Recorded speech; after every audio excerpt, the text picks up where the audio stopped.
Hello, Barry Anderson from Trade Ideas with today's version or edition of What Makes This Trade Great. I think I did my thing on Kaba yesterday. If I didn't do it yesterday, it was the day before. Pretty sure I did.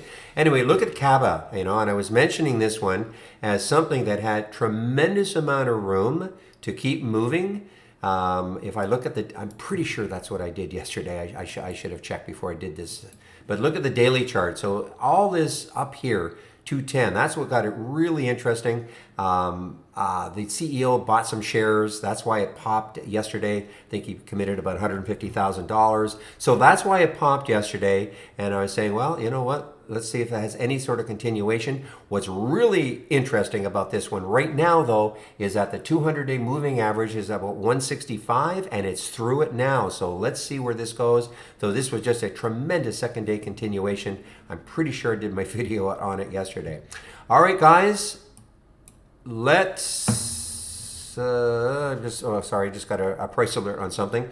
So I'll open the room tomorrow at 8 o'clock Eastern Time in the morning, of course. So have a great evening, and we'll see you then. Bye-bye.